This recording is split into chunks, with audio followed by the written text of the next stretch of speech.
Good day, everyone. Welcome to this video lecture. The topic for today's lecture is on writing the theoretical framework of thesis and dissertations. Please note that this video lecture is intended for my Education 505 Methods of Research class at the Graduate School of Eastern Visayas State University. And please note as well that I utilized a blended learning modality where students, in addition to my face-to-face lectures, will perform tasks through Moodle as our learning management system. And so the recording of this lecture will be uploaded to Moodle soon. So yeah, let me now proceed right away to the discussion on the topic on how to write the theoretical framework of thesis and dissertations. I have I have, is it three objectives for this lecture. The first one reads to define and explain the concepts of a theoretical framework. And then second is to understand the rationale behind the writing of a theoretical framework. And third is to explain the process in writing a theoretical framework. So as you can see, the three objectives correspond to the what, why, and how of doing a theoretical framework. As in my other video lectures, for example, on how to write the background of the study or on how to write the review of related literature, I always have the habit of explaining first the what, the meaning and nature and dynamics of something under investigation. And then after explaining the what of, for example, the topic theoretical framework, I also explain the why. So we need to address why are we doing this? Why do we have to include a theoretical framework in our thesis or dissertation? And after explaining the why, the rationale behind why we're doing or writing or including the theoretical framework in our study, then we proceed now to the how on how to write the theoretical framework. So the discussion that follows will address these three objectives. So let us proceed to the first part. What really is a theoretical framework? I believe that the best way to understand a theoretical framework is to view it within the broader context of the study's scientific basis. Right? And on the one hand, what is a scientific basis? On the one hand, the scientific basis of a study refers to the overall justification for the research being valid, reliable, and grounded in science. I will show some samples later on my research funded by the Department of Science and Technology because there is a scientific basis part there. So as you can see, our research must be anchored or must be based on a scientific, a theory and framework and things like that, so that we can justify its validity, reliability, and of course, it is, for example, the gathering of the data is done in a scientific manner.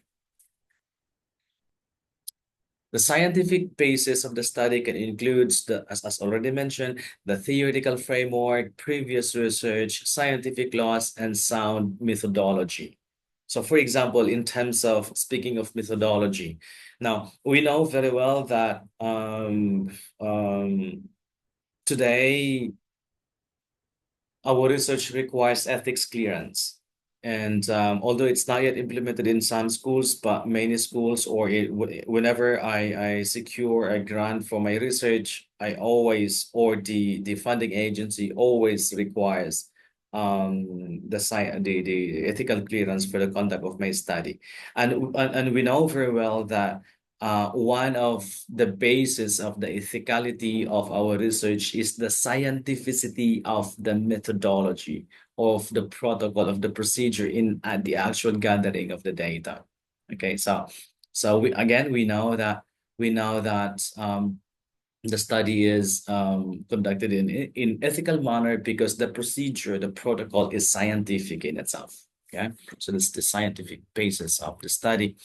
And then the scientific basis of a study, therefore, is the bigger picture, why the study is credible and grounded in established science, the scientific rigor of our study.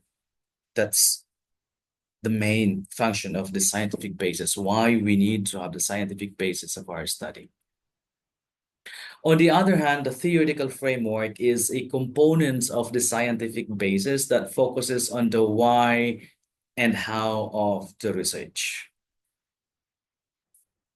Hence, if the scientific basis is the bigger picture that shows why the study is credible and grounded in established science, it is the theoretical framework that specifically anchors the study in existing theory or theories. So as you can see, we have the scientific basis of the study, and part of that scientific basis is the theoretical framework. So the theoretical framework is part and parcel of the scientific basis of our study.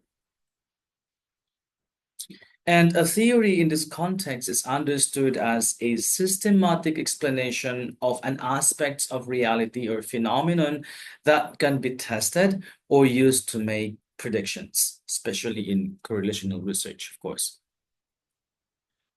For instance, if your study focuses on learning behavior, you might draw from Albert Ventura's social learning theory or Vygotsky's sociocultural theory to frame your arguments. So as I will explain later, again, especially if the study is not philosophical one, like in philosophical research, we don't need a theory because in philosophical research, we develop theories there. But in the social sciences and the humanities, we need to anchor our study on a particular theory in order to again establish its scientificity. Of course, it's just one of the requirements for us to say that the study is indeed it has a scientific basis. But anyway, the point is, if you're studying or if you're researching on on learning behavior, then we can appropriate, Bandura's social learning theory or Vygotsky's social cultural theory. And then we frame our arguments, the thesis statements, from the vantage point of these theories. A theoretical framework, therefore, refers to an idea or theory or a set of ideas and theories that serve as a structure. That is why it's a framework. So the theoretical framework is a structure that can hold or supports the study, as well as explains the relationship between and among variables and provides context for interpreting the study's results. That's how important a theoretical framework is. And so before I proceed to explaining the rationale behind the writing of the theoretical framework and the reason why we have to include it in our thesis or dissertations, let me share with you a sample of one of my research projects. This one is funded by EVHRTC, Eastern Visayas Regional Health Research Consortium, and the Department of Science and Technology. So this is our proposal. And the title of our research is Community-Based Disaster Health Risk Management Among Indigenous Communities Along Olot Watershed in Eastern Samar, Region 8, Philippines. And then as you can see, so this is the first page of the proposal. Let me just show you, I'm just showing you some parts of our proposal, because my intention is to show you that we have after the executive summary and then the rationale of the study and significance, of course, we have here, see, at section 7.2, the scientific basis and theoretical framework of the study. You see? And in this sample, we have it here, the scientific basis of the study. It reads very briefly, the first sentence, for example, it reads I wrote, This proposed research is grounded in several scientific findings, conclusions, and assumptions of previous related studies that underpin its objectives and methodologies. And then blah blah blah blah. First, the study, blah blah blah. And then and then after laying down the scientific basis of the study, we have here the theoretical framework. So I do not just invent this section. It is a requirements of EVHRDC DOST research proposal or grant proposal. So when you write grant proposal for EVHRDC TOSD, you need to provide the scientific basis of the study, including its theoretical framework. And as you can see, the theoretical framework is a short part, is most of the time it's just short, and it is part and parcel of the scientific basis. So now, and then later on, as in the third part of this lecture, I will explain the how by sharing some examples. As you can see there, the theoretical framework is also quite short. Okay, so this sample really proves my points that, it's one of the best ways to understand a theoretical framework is to understand it, view it from the vantage point of the scientific basis of the study. Because at the end of the day, again and again, the theoretical framework is just part of the bigger picture of the scientific basis of the study. Okay, so and then let me proceed to the second objectives, explaining very briefly the rationale behind the writing of the theoretical framework and incorporating it in our thesis and dissertations. So indeed, a theoretical framework is important as it first grounds the research in existing body of knowledge. I don't need to explain this further. This is very self-explanatory. Let me just walk you through the rationale behind the conduct of the theoretical framework. Then second, it explains the presumed relationship between variables. So very briefly, we can easily, not necessarily easily, we can somehow easily understand and see the relationship between and among variables or key concepts in our study because we have a theory that underpins those assumptions or our arguments in the study. And the third, it informs the choice of methods and tools. So just like the theoretical framework, just like the literature review, the theoretical framework also informs the choice of methods and tools that we will, appropriate or employ in our study.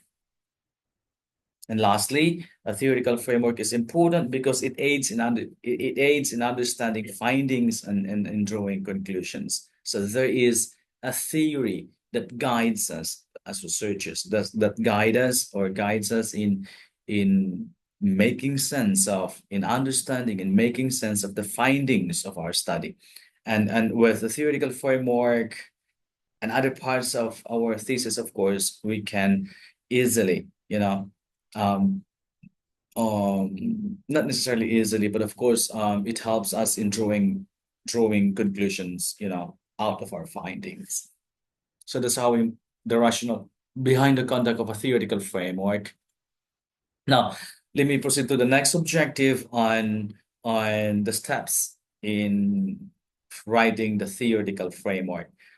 So in this part as well, I will just walk you through the steps and then explain a bit if it's necessary, because again, the steps are quite self-explanatory.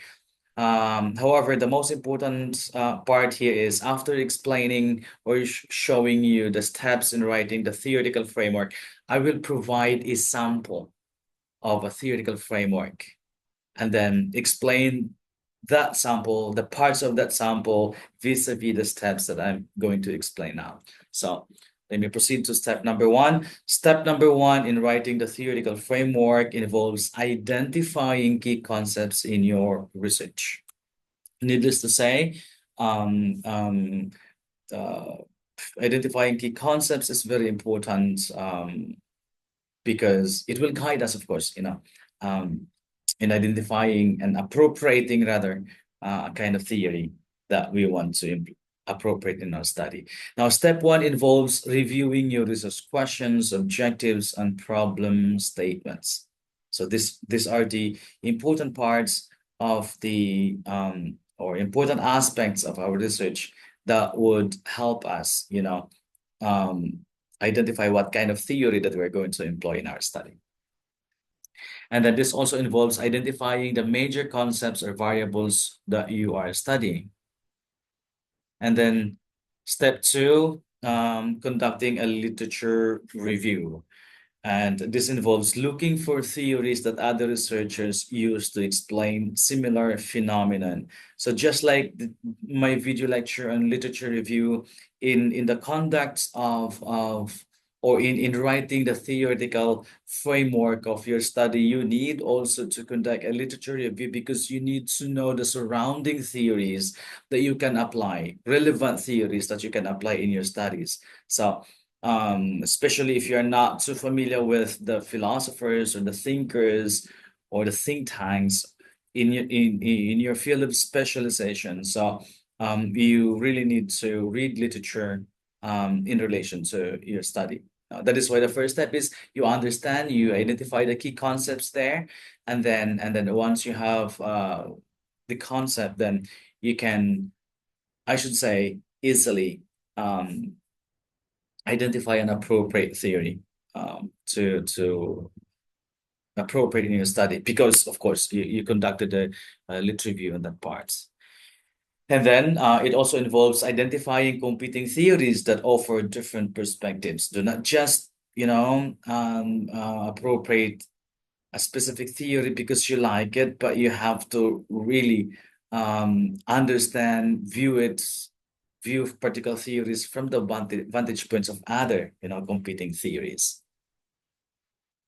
And then step two also involves asking how these theories evolved. I think that's quite self-explanatory. Let me now proceed to step number three. Step number three involves selecting the most appropriate theory or theory or theories. So again, step one, after knowing the key concepts, um, um, you will be able to, identify through a lit review several scholars or thinkers in the field of philosophers in your field of specialization. And um,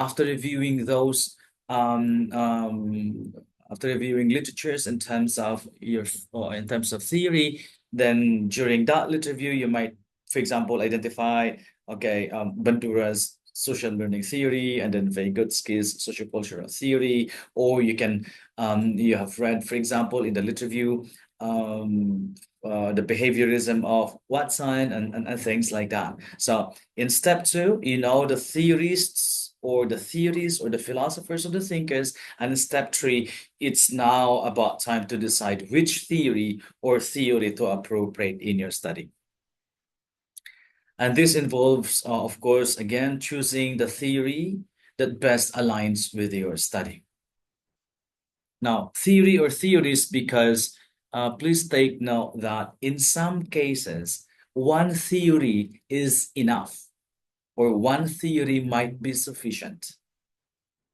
In others, combining theories could provide a more comprehensive framework.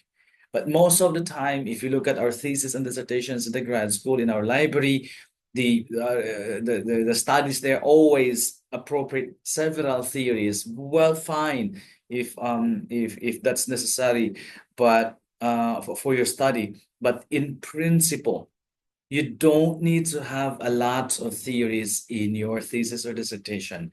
Again, in some cases, one theory is enough. As long as you're able to do it, or as long as you're able to write the theoretical framework properly. So I will explain later on that you're able to define and explain very briefly the theory that you have chosen. And then second major part is you have explained in full and in details how the theory plays out in your study.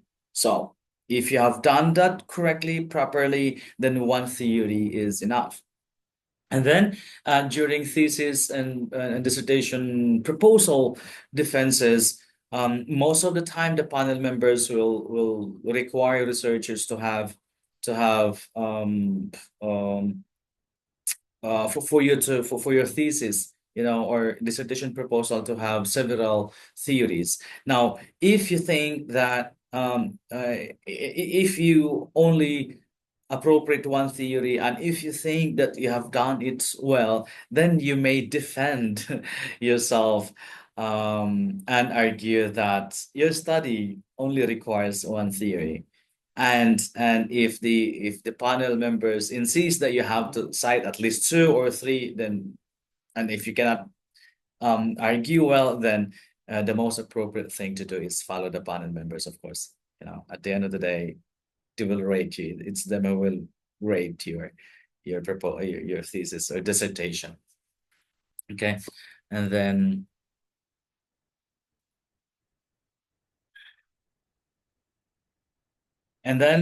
step three also involves ensuring that the theory supports the logic of your variables and is widely recognized in your field. That's quite self-explanatory again. Let me proceed to step four. Step four involves defining the concepts and explaining the theory. So this is now what I mentioned a while ago, that in writing the theoretical framework, there are two major parts of it. The first part is to mention what the theory that you chose, and explain very briefly its meaning, nature, and dynamics. And then the second major part is explain how that theory again plays out in your study. So on the first part, step number four, you define the concepts and explain the theory. And this involves defining clearly each concept in the selected theory. And please note that using academic definitions and citing authoritative sources are highly recommended.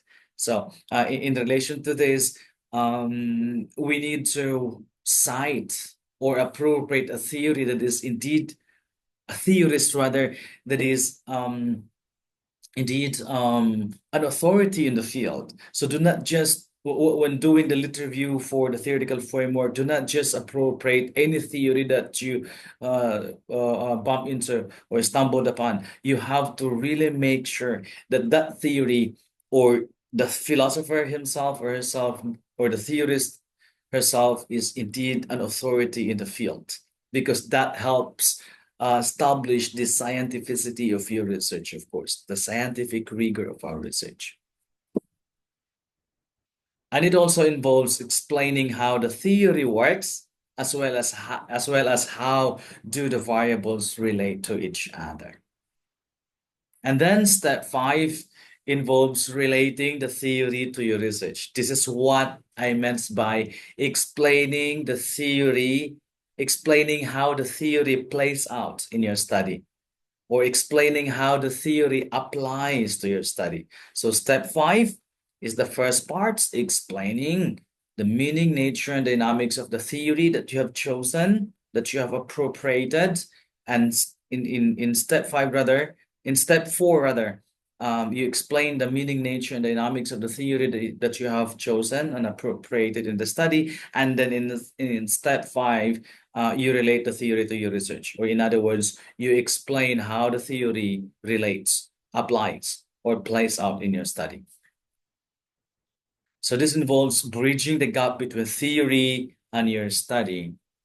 And please note that it is here where you show how the theory helps explain your research problem, as well as discussing how the theory informs your hypothesis, research design, or data analysis. Indeed, this is the heart of your framework, where you apply the theory to your study. Okay, so this is one of the weaknesses, I think, not weaknesses, this one of the, not necessarily mistakes, allow me to use the word weaknesses.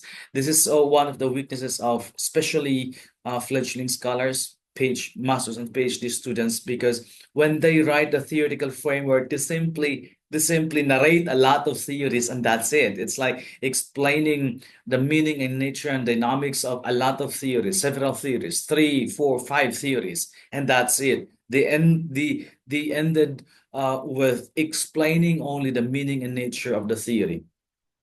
But at the heart of the theoretical framework is actually relating the theory that we have chosen to our study.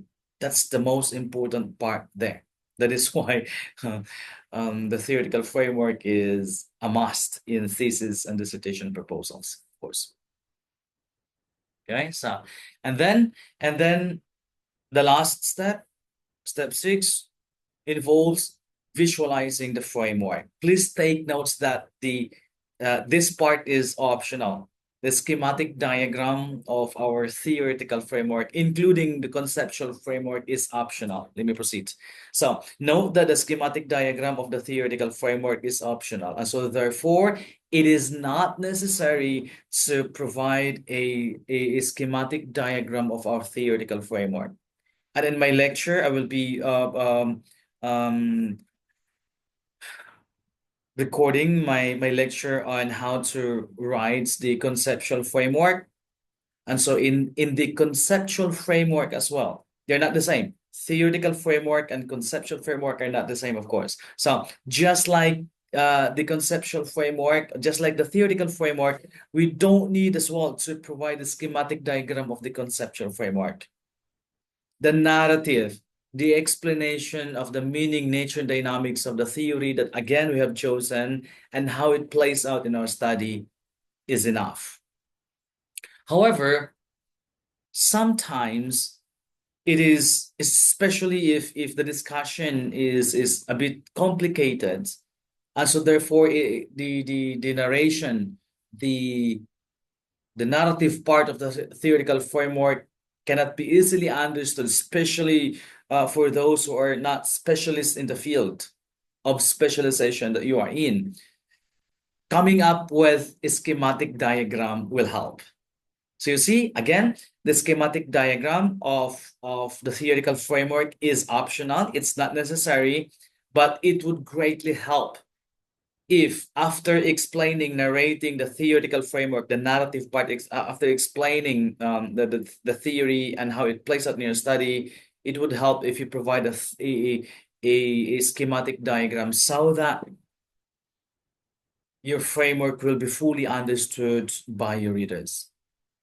And at the same time, it will also guide you, even you yourself as a researcher. The schematic diagram will also help you in understanding the relationship between and among variables if you're doing quantitative research, or the key concepts if you're doing of your study if you're doing qualitative research. Okay. So some researchers include a diagram that shows how the theoretical concepts are interrelated and how they relate to the study, especially the variables. Variables if we are doing quantitative research, because we don't have variables in qualitative research, of course. We have key concepts in qualitative research, but it's not understood as a variable the way it is understood in quantitative research, wherein our main intention in qualitative research is to measure the relationship between and among variables in the study. Anyway, so with that, since it's advisable that we provide a theoretical framework or the schematic diagram of a anyway, I'll provide the last slide of this presentation is the schematic diagram. After those six steps in writing the theoretical framework, let me provide you a concrete example of a theoretical framework. As I mentioned a while ago, it is the best way to understand, the lecture on how to write the theoretical framework is to provide a sample of it and then explain its part vis-a-vis the steps that I just mentioned a while ago. Okay, so the example of a theoretical framework that I will share with you is, the title is the influence of social media on the academic performance of college students. Okay, so this is the sample of the theoretical framework that I prepared. So I will read. It has 5 paragraphs. I will read each of them in the next slides. But again, the point here is I have here a sample of the theoretical framework. Okay, so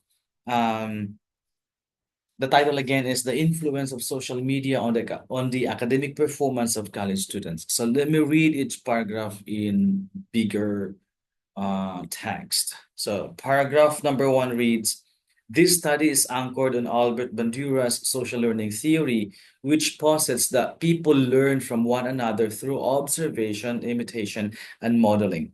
According to Bandura, behavior is influenced by the interaction between cognitive, behavioral, and environmental factors. Central to this theory is the concept of observational learning, where individuals replicate behaviors observed in others, especially when such behaviors are seen to have positive outcomes.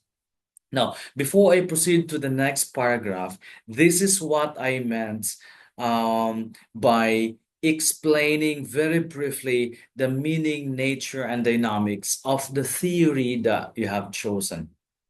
Okay, so because in the next paragraph, I will explain very briefly how this theory plays out in this study.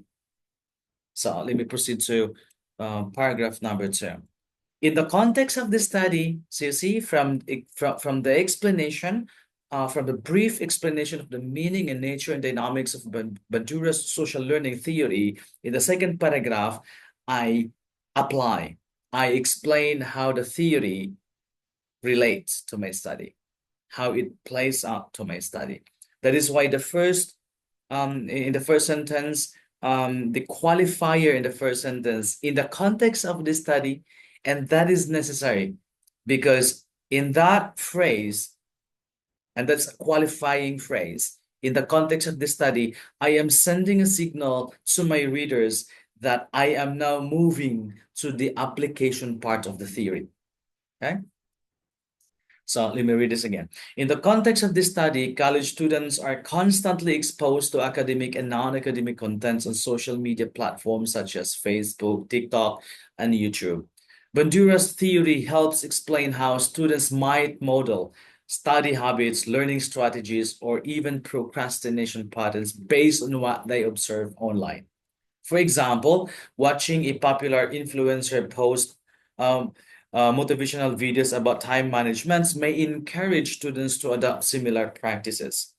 Now, before I proceed to the next paragraph, notice how I frame this paragraph. Again, this part is now the application part of the theory that I have chosen. I explain here how Bandura's social learning theory applies to my study, plays out in my study. Okay? Moreover, Bandura emphasized the role of self-efficacy, a belief in one's capabilities to achieve a goal, as a determinant of behavior. Students who see their peers successfully balancing social media use and academic performance may develop a stronger sense of self-efficacy in doing the same. Conversely, negative modeling such as excessive gaming or social networking may reinforce habits that lead to poor academic performance. And then I explain again how it applies to this research. It reads, the last two paragraph reads, this theory supports the formulation of the research hypothesis. Notice again the tone of the sentence. Because my point here is, as I already mentioned many times in the past, everything that we do in our research, in every section, in every chapter, everything is planned. So we do not just copy and paste statements from sources and make that as part of our text, of our theoretical framework, of our background of the study. Everything is planned. Just like in the mentioned in the 6 steps there. First, you need to read a lot of literature that surround your study. You need to review them. You need to analyze them, understand the key concepts and things like that. And so once you have understood fully what you're doing and the surrounding literature of your study, then you will be able to express your thoughts. You will be able to write what you have understood. So again, if you notice, I wrote, this theory supports the formulation of the research hypothesis. I am again sending a signal to my reader that I am applying, that in this part I am explaining how Ventura's social learning theory applies to my study. So again, this theory supports the formulation of the research hypothesis that exposure to academic related contents on social media is positively correlated with students' academic performance, while exposure to entertainment driven content may have a negative effect.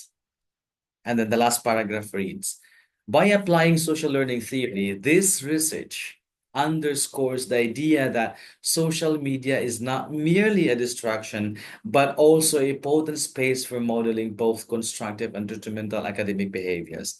Thus, understanding how students interpret and emulate what they see online can help educators develop more effective interventions and media literacy programs. So notice how the writing of the entire theoretical framework is aligned directly with the problem of my research expressed in the title of the study, which reads The Influence of Social Media on the Academic Performance of College Students. So again, notice that all the key concepts there in this 5 paragraph theoretical framework align directly with the problem of the study expressed most visibly in the working title. Because as we know already, the working title is the main problem of our research, expressed in the background of the study in a form of research gap, research problem, and then the research problem is broken down into pieces in the form of research questions, and the research questions are broken down into pieces in the form of research interview guide or questionnaire or survey and quantitative research. And then these questions are the basis of our data, of course, so on and so forth. So I'm saying this because what I noticed in many master's and PhD students, not just in Eastern Visayas State University, but in other universities that I've been to, um, they are not guided properly in writing their thesis as a whole or dissertation as a whole. There are a lot of concepts, a lot of topics, a lot of insights in the thesis or dissertation that do not align directly with the problem of the study. Anyway, so that's the narrative parts of the theoretical framework in this example. And let me now provide a sample of the schematic diagram of that narrative. So we have it here. So this is the schematic diagram of the narrative that I just read to you. Okay. And as I mentioned, um, again, to reiterate, this is not necessary. The schematic diagram is optional, but but sometimes because the theoretical framework is quite complicated, the writing of the theoretical framework is quite complicated because the variables or the key concepts involved are quite difficult to understand, especially how to relate with each other. And so the schematic diagram will help explain how these key concepts, how these variables relate with each other. So in this case, as you can see, the framework hypothesizes that social media use influences academic performance, both directly and indirectly through mediating variables such as study habits and attention span. So you have it there in the green, social media, that's the main key concepts there. And then you have it there, the study habits and attention span and academic performance. And then depending on how students use social media, for example, academic collaboration versus entertainments, the impact of academic performance may be positive or negative. I explained that in the theoretical framework.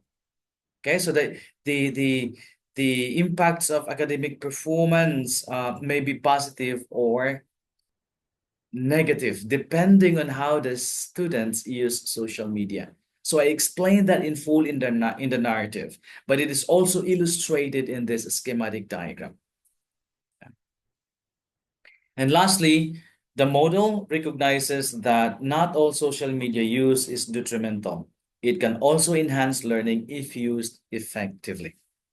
So that's if you're going to look at if you're going to analyze rather the schematic diagram, this is what this is the explanation of the diagram. And these three explanations actually is are simply summary of the narrative part of the theoretical framework.